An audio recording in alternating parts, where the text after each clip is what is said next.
Hello everyone, मैं अपना Mikey channel दा तराम नौकरी अदम याम नसी की वीडियो सिकदी आइने एक्सपीरियंस तो बामा मैं आमदा खंगन जरक तो इन्हें और इस माइट तो बने बुका आई होज़ी कोलकाता दनिना कोले इसे कोलकाता की ख्वाइदगी फेमस ओइबा ब्यूटी सैलून फलक नासाइना दी इंस्टाग्राम दा यूट्यूब दा याम फेमस ओइबदो अदुदुगी मफम दा आइसे चटलग अमतंग दी यंथोगे आदना तौबनी बुका अदो कोई साइड आइना म्याम लग हाइना रखोने रगा बुजार खुचारगा अखोय बानी जे चटले बुको मागी मफम जिगा चटलब मतुंग दा आइसे ब्लॉग पुदी यामना नमक खरा ऐसे कीबोय कईबोय को अहानबा ओइबगी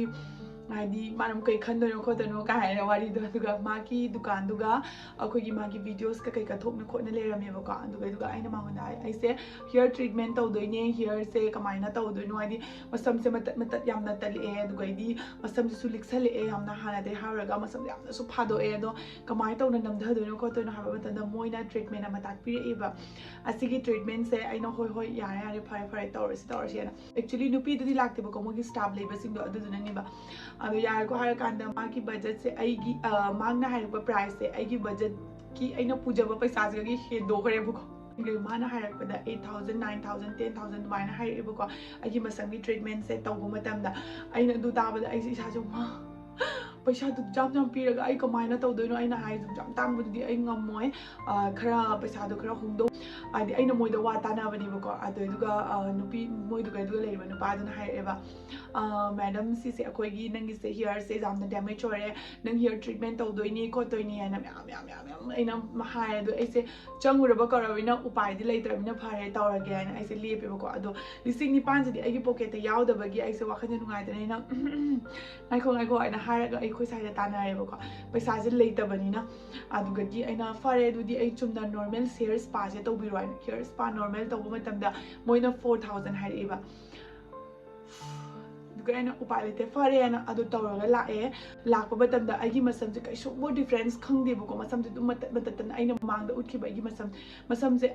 तौरगा लाएबको ला मतुंगदा आइगी मसमदो आई म्यामदा उचरकेबको आइगी मसम जे करिगुंबा माना ट्रीटमेंट तौरे हाबगी करिगुंबा हेंगलकपा फगलकपा कईगुंबा मा उदेबा मसम से हापा मतंदा म्याम लकेली सब कोंगसु डेंड्रफ कुंबा कईगुंबा म्याम लई अदो मोइना ट्रीटमेंट तौबिरे दो होय अतांगबदा आइना तौदबगी तौइरा अदुगिदि खंग्रेको अदो आई 4000 वेस्ट तौरगा आइगी मसम दे किशु कानाबा फंग्रे आइजो वाखन याम साथिना नुगाइद्रे अदुगा खरानिगी मत आइगी मसम से जेमु ममांगी मसम दुगा हारगदी हुजिगी मसम से खर जामखलगा पोमखलगा मसम से मचा थारगा फजबदो दुमाइना ओय कैसुमनति यामना चमबा थाव अमखगना आइगी मसम से सुमाइना पुरकपा ngame आइना मांगदा दुजामना पैसा दो पिथोगलोरगा आइमोदे काना फंग्रगा आइना युमदा लागा आइना नेटगी सर्च तौरगा थाव अमक सिजिनारेबको सिगी थाव से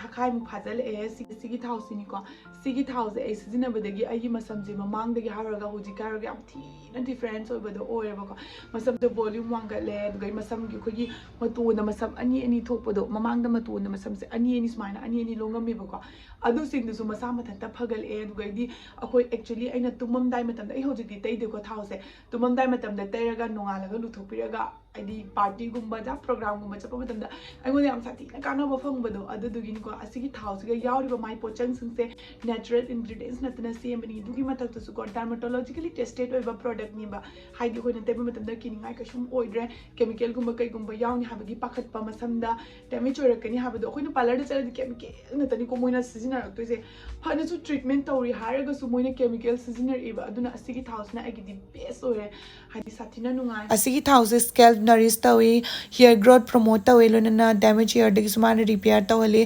डेंड्रफ फहले अमदी ड्राई एंड फ्रिजी हेयर तो रिपेयर तवले सिगा विटामिन ए ई यावेबको बेटा कैरोटीन अमसुंग रिच ओइबना स्कैल्प सर्कुलेशन इंप्रूव तौरगा खोगी मसमदा यामना जांगना सांगनबदो ओइहलेबको अदोमयाम हेयर फॉल रिड्यूस ओइहले सम केनबदगी सुफालकपा ngambane अखोइना शैम्पू लुजुंगेगी ममांगदा पुंगमनी ममांगदा मसम मखोंगदा तैबीरगा ngayak thamaga luthoga na yamna faba result phangba ngambani buko adum yamna hair fall oiba dandruff leiba sam se kangbana maram oiraga sounding ba leraga su NEUD ki carrot seed hair oil se natural amasung effective webo solution ni mayamna soidana maki try toraga magi kana badu khangba ngamgani aina thajai house noina pama taraga su ai link description da hapchalamage noina adum learning ba taraga su chatlaga adum leiba yani adum yam si parlor da chatlaga hair treatment adu adana mayam tawbusung du kaim thajoranu yumda isana thaw faj afaba makhallaga tebiraga aigi masamje kyamu jamna improve oiba ngam habdo ai isana isabu experience taraga khangjaba ngam